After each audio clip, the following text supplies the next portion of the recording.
I think programmatic's in a place that it's constantly evolving. And I think that's what's really great about programmatic is that we look back to the days where it was all, you know, client side, ad tags and waterfalls and passbacks that cause loops, and now we're moving to this header bidder, or it's widely adopted, but it's just cleaning up on some of that latency. Reporting is better, bids are faster, and ideally it's a bit more of a transparent marketplace than it was maybe 2-3 years ago.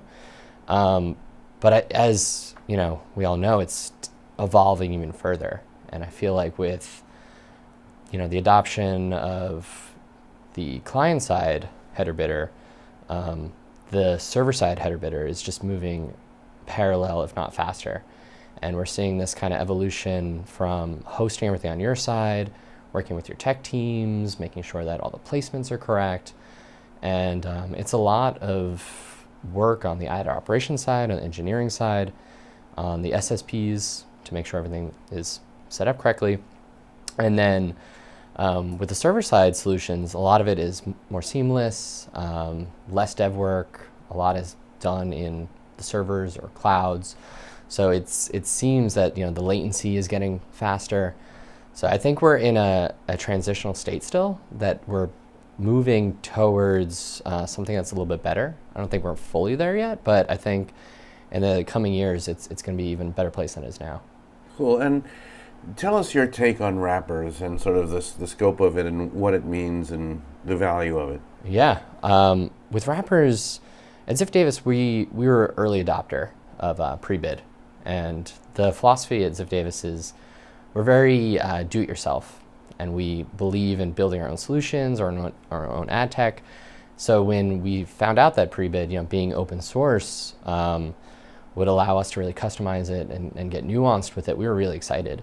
And we jumped all into the deep end. So it was a bit of a learning process, and we have over 120 websites that we had to onboard and come up with the solutions for. But it was something that we felt like taking the bid and auction dynamic out of the ad server, I guess you could say, in the sense of those, tags that were in the ad server, and put it on the page and, give buyers a chance to really read that cookie. That was something we were really excited for.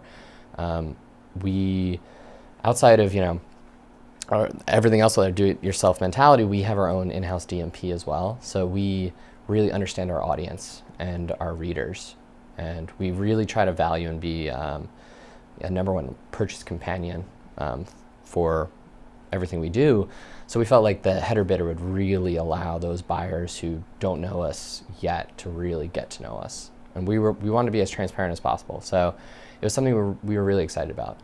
But as I mentioned, it was a bit of a heavy lift, and it constantly needs to be nurtured, I think.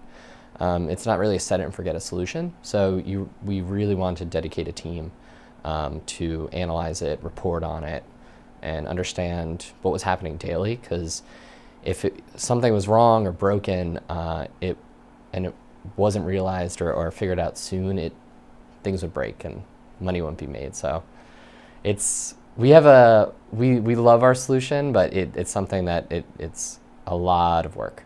Mm-hmm. And tell us about, you mentioned the buyers. What are the buyers expecting from you guys? Clearly that's where the revenue comes from. And how do you gauge the buyer demands and how you respond to that? Yeah, so we are OpenRTB compliant. So we pass through site domain, pretty much all the parameters that OpenRTB allows. And with that being said, we keep an eye and our finger on the pulse of the auctions as much as we can, as much as the SSPs allow us to see and the buyers allow us to see. But we've really tracked who is buying us. And it's pretty interesting too, because one of the things I thought, moving to Ziff Davis, was that a lot of our buyers would be endemic advertisers, and it really was a lot of non-endemic advertisers. So it allowed us to get a chance to really talk to those agency trade desks, talk to those in-house advertisers, and really see, open those dialogues and conversations to say, hey, you're bidding on us, at X amount. Maybe we can set up, a preferred deal or something that would really be more nuanced for what you're looking for. And leveraging our in-house DMP, those conversations were something that we spent the last year really crafting. And I would say that our programmatic direct business, where based on deals, is skyrocketed because of it. And finally, we talk about the duopoly of Facebook and Google, their gigantic spot, their growing dominance. What are the opportunities and the challenges for like a big publisher like Ziff Davis to sort of grow and expand, given the sort of the amount of spend that's going into the duopoly from the advertisers? Yeah, it's something we think about a lot, actually. We think about the duopoly and how they're, I don't want to say affecting our business, but essentially affecting our business because, we work with DFP, or a big Google adopter. But for us, we try to think of the end goal, which is really, one, our readership, and two, our relationship with our advertisers.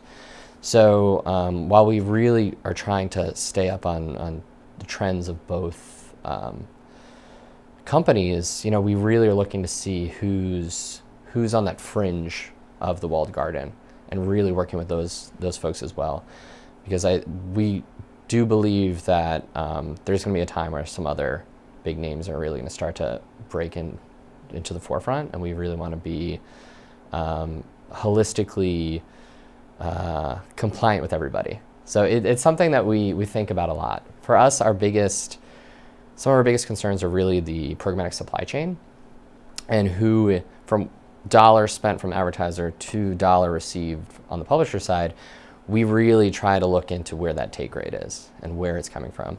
And we negotiate pretty rigorously with all of our partners and agencies and SSPs and whatnot, but the same goes for that duopoly.